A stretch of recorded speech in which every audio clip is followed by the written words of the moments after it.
Audio.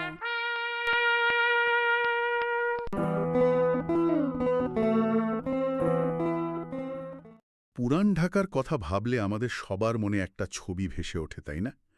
সরু গলি, গায়ে গা লাগিয়ে দাঁড়িয়ে থাকা পুরনো দালান, বাতাসে ভেসে আসা কাচ্চি বিরিয়ানির সুবাস, আর হাজারো মানুষের অবিরাম কোলাহল। এটা এমন একটা জায়গা যেখানে ইতিহাস যেন জীবন্ত হয়ে শ্বাস নেয়। কিন্তু এই অসাধারণ ছবিটার আড়ালে একটা বেশ শীতল ভয়ঙ্কর প্রশ্নও কিন্তু লুকিয়ে আছে। যদি কাল সকালে একটা বড় ভূমিকম্প হয়, তাহলে কি হবে? ফায়ার সার্ভিস, অ্যাম্বুলেন্স বা ধরেন সেনাবাহিনীর বিশাল গাড়িগুলো, ওগুলো কি এই গোলকধাঁধার মতো গলিতে ঢুকতে পারবে?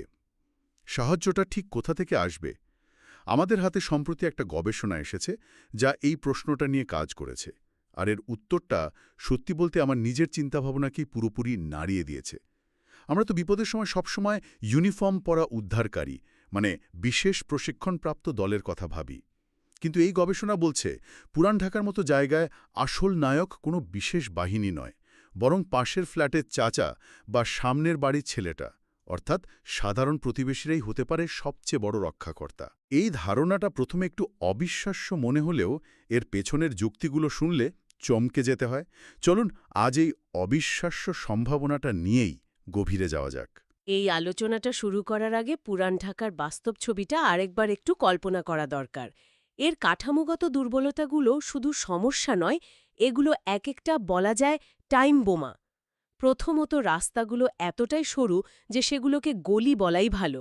একটা সাধারণ প্রাইভেট কার ঢুকতেই যেখানে হিমশিম খায়, সেখানে ফায়ার সার্ভিসের একটা গাড়ি ঢোকার তো প্রশ্নই ওঠে না।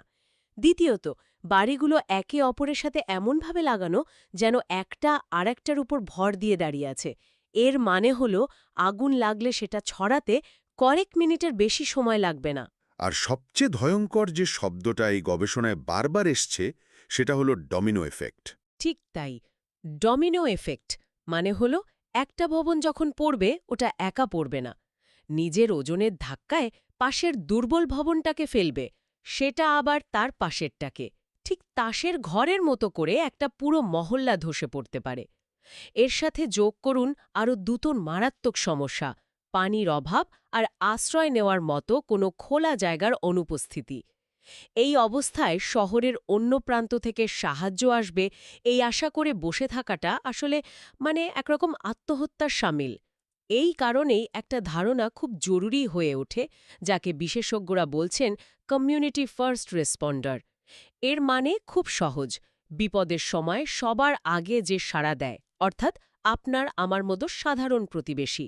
এই ফার্স্ট রেসপন্ডার বা প্রথম সাড়া দেওয়ার বিষয়টা, এটা তো সময়ের সাথে খুব গভীরভাবে জড়িত। দুর্যোগ ব্যবস্থাপনায় একটা কথা প্রায়ই শোনা যায়, গোল্ডেন মিনিটস, দুর্ঘটনার পর প্রথম 10 থেকে 15 মিনিট। কিন্তু এই গোল্ডেন মিনিটসের ধারণা তো যে কোনো দুর্যোগেই সত্যি। পুরান ঢাকার জন্য এটা আলাদাভাবে এতটা জরুরি কেন? এর কাঠামোগত দুর্বলতাগুলো কি এই সময়টাকে আরও বেশি ভয়ঙ্কর করে তোলে? চমৎকার একটা প্রশ্ন। হ্যাঁ, সব দুর্যোগেই প্রথম কয়েক মিনিট গুরুত্বপূর্ণ। কিন্তু পুরান ঢাকার ক্ষেত্রে এই সময়টা আক্ষরিক অর্থেই জীবন আর মৃত্যুর বিভেদ করে দেয়। কারণ এখানে সাহায্য পৌঁছানোর পথটাই বন্ধ। অন্য কোনো এলাকায় হয়তো ফায়ার সার্ভিস 15-20 মিনিটে পৌঁছাতে পারে, কিন্তু এখানে ঘণ্টার পর ঘণ্টা লেগে যেতে পারে, অথবা হয়তো তারা কখনোই মূল ঘটনাস্থলে পৌঁছাতে পারবে না। গবেষণা বলছে ভূমিকম্পে বেশিরভাগ মৃত্যু হয় প্রথম কয়েক মিনিটের মধ্যেই, মাথায় আঘাত পেয়ে, চাপা পড়ে বা শ্বাসরোধ হয়ে। তার মানে আনুষ্ঠানিক সাহায্য আসার আগেই যা হওয়ার হয়ে যাবে। একদম। ভাবুন, একটা বড় ঝাঁকুনির পর চারিদিকে ধুলো আর অন্ধকার, কিছুই দেখা যাচ্ছে না, শুধু মানুষের চিৎকার আর কান্নার আওয়াজ।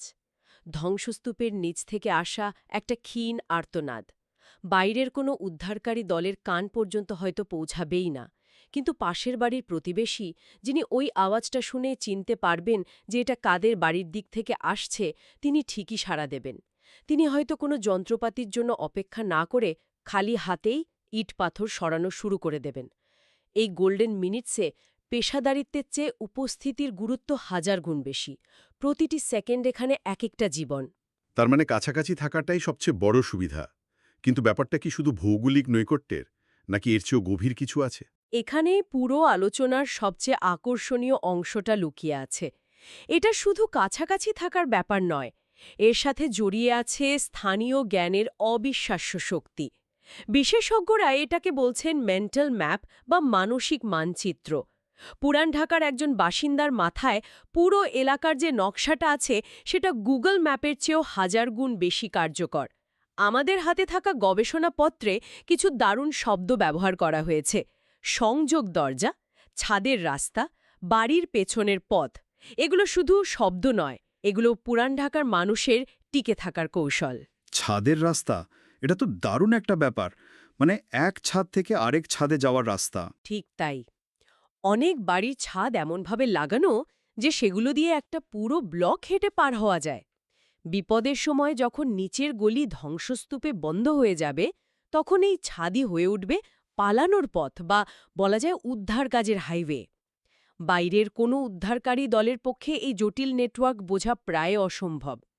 ধরুন, ফায়ার সার্ভিসের একজন কর্মী একটা ধসে পড়া বাড়ির সামনে এসে একটা দেয়ালের কারণে আটকে গেলেন, কিন্তু এলাকার একজন বাসিন্দা জানেন ওই দেয়ালের পাশেই একটা সরু প্যাসেজ আছে যেটা দিয়ে অনায়াসে অন্য গলিতে বের হওয়া যায় অথবা পাশের বাড়ির ভেতরে ঢোকা যায়। এটা তো একটা হিউম্যান জিপিএসের মতো, যা কোনো স্যাটেলাইট দিয়েও পাওয়া সম্ভব না। একদম। এই জ্ঞানটা প্রজন্মের পর প্রজন্ম ধরে তৈরি হওয়া এক ধরনের সমষ্টিগত অভিজ্ঞতা।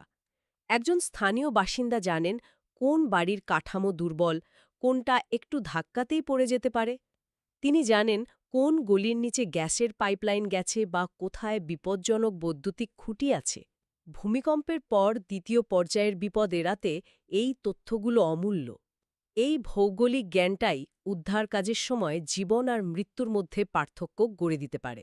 তার মানে উদ্ধার কাজের দুটো দিক: এক, ধ্বংসস্তূপ থেকে মানুষকে বের করে আনা, আর দুই, নতুন বিপদ তৈরি হতে না দেওয়া।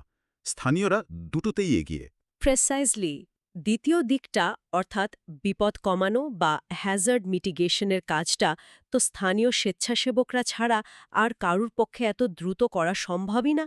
ভূমিকম্প থামার সাথে সাথেই তারা ছুটে গিয়ে নিজেদের এবং প্রতিবেশীর বাড়ির গ্যাসের রেগুলেটর বা বিদ্যুতের মেন সুইচ বন্ধ করে দিতে পারে। ভাবুন, এই একটা ছোট কাজ কত বড় আগুন লাগার ঝুঁকি থেকে বাঁচিয়ে দেয়। এটা সত্যি, ভূমিকম্পের পর আগুন লাগাটা তো খুবই সাধারণ একটা ঘটনা। আর শুধু আগুন নয়, রাস্তায় যদি কোনো বিদ্যুতের ছেঁড়া তার পড়ে থাকে, তারা দ্রুত দড়ি দিয়ে জায়গাটা ঘিরে ফেলতে পারে যাতে কেউ বিদ্যুৎস্পৃষ্ট না হয়। কোথাও ছোট আগুন লাগলে বালতি করে পানি এনে নিভিয়ে ফেলার চেষ্টা করতে পারে। এমনকি অপ্রয়োজনীয় ভিড় সরিয়ে উদ্ধার কাজের জন্য পথ তৈরি করা বা গুজব ছড়ানো প্রতিরোধ করার মতো গুরুত্বপূর্ণ কাজগুলো তারাই সবচেয়ে ভালোভাবে করতে পারে। কারণ বিপদের মুহূর্তে মানুষ একজন অপরিচিত কর্মকর্তার কথার চেয়ে পরিচিত মুখের কথায় বেশি আস্থা রাখে। এগুলো ছোট ছোট কাজ মনে হলেও সম্মিলিতভাবে এগুলো আরেকটা বড় বিপর্যয় রুখে দেওয়ার ক্ষমতা রাখে। আচ্ছা, এর সাথে যদি প্রাথমিক চিকিৎসার জ্ঞান যোগ হয়, তাহলে তো পরিস্থিতি আরও বদলে যাওয়ার কথা। বহুগুণে বদলে যাওয়ার কথা। আমাদের একটা ভুল ধারণা আছে যে ভূমিকম্পে মানুষ শুধু ভবন চাপা পড়েই মারা যায়। কিন্তু বাস্তবতা হল একটা বড় অংশ মারা যায় সঠিক সময়ে প্রাথমিক চিকিৎসা না পাওয়ার কারণে, যেমন অতিরিক্ত রক্তক্ষরণ, শ্বাসরোধ হওয়া বা সাধারণ আতঙ্ক থেকেও হার্ট অ্যাটাকে মৃত্যু হতে পারে। এই মৃত্যুগুলোর অনেকগুলোই কিন্তু খুব সাধারণ ফার্স্ট এইড দিয়ে ঠেকানো সম্ভব। যেমন রক্তপাত বন্ধ করা। হ্যাঁ, ধরুন কারো হাত বা পা কেটে গিয়ে মারাত্মক রক্তপাত হচ্ছে। তাকে যদি শুধু একটা পরিষ্কার কাপড় দিয়ে ক্ষতস্থানটা চেপে ধরে রাখা যায় বা একটা প্রেশার ব্যান্ডেজ বেঁধে দেওয়া যায়, তাহলে তার জীবনটা বেঁচে যেতে পারে। অনেক সময় মানুষ অজ্ঞান হয়ে গেলে জিহ্বা উল্টে গিয়ে শ্বাসনালী বন্ধ হয়ে যায়।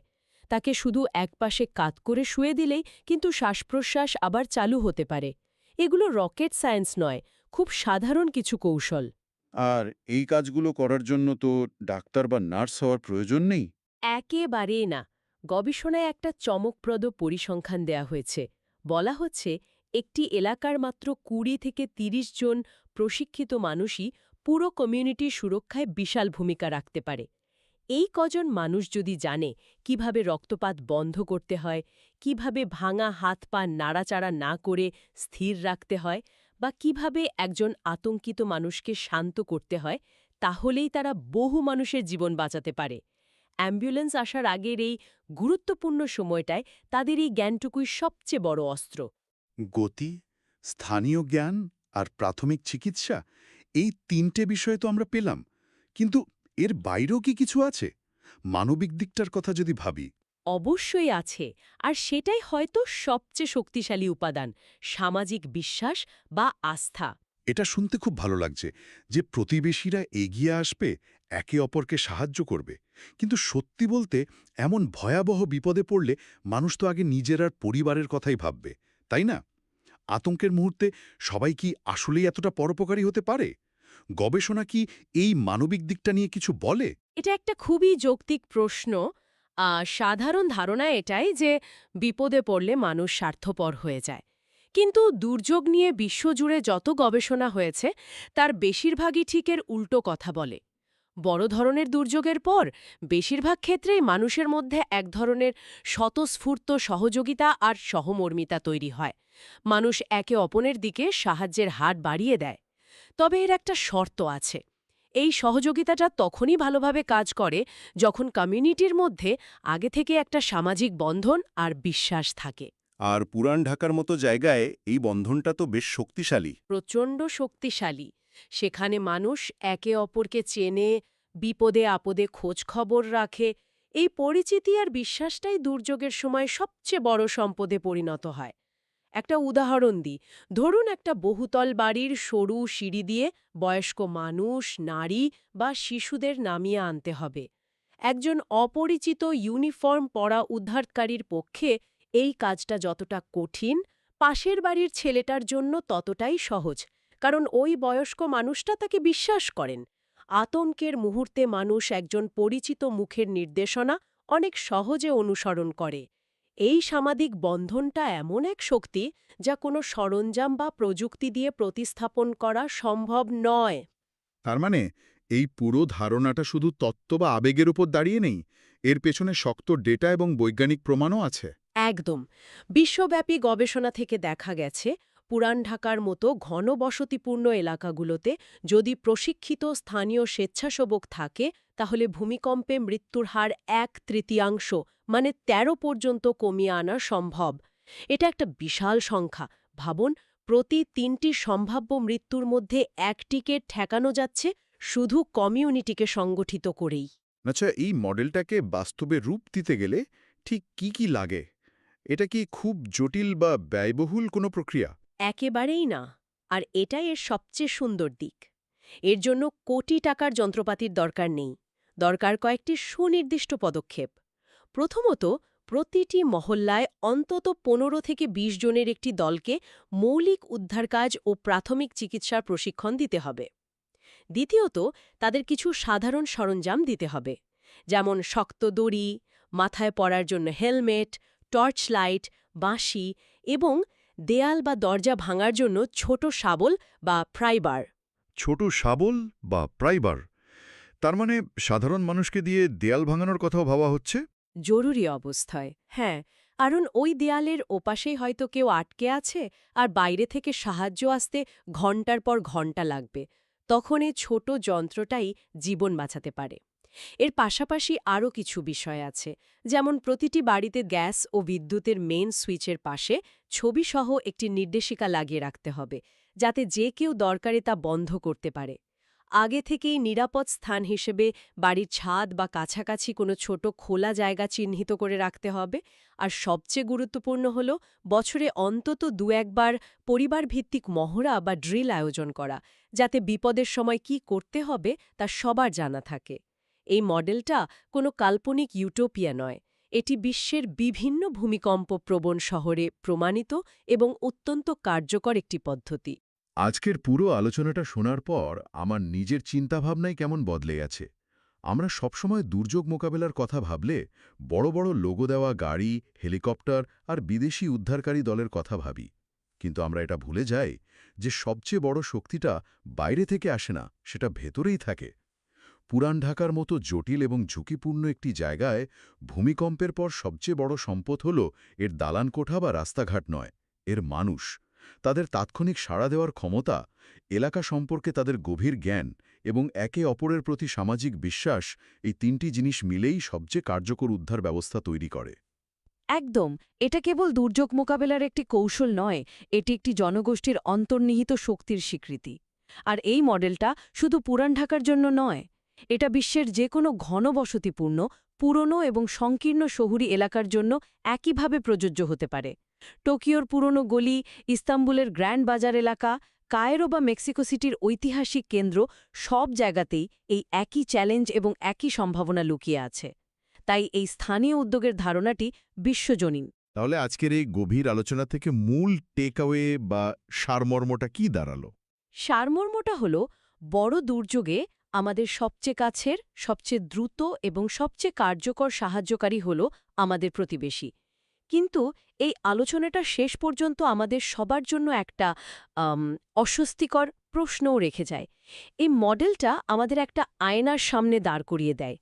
এটা শুধু পুরান ঢাকার গল্প না, এটা আমাদের সবার গল্প। আমরা যারা আধুনিক অ্যাপার্টমেন্ট বিল্ডিংয়ে থাকি, বছরের পর বছর পাশের ফ্ল্যাটের মানুষটার সাথে হয়তো কোনো কথাই হয় না।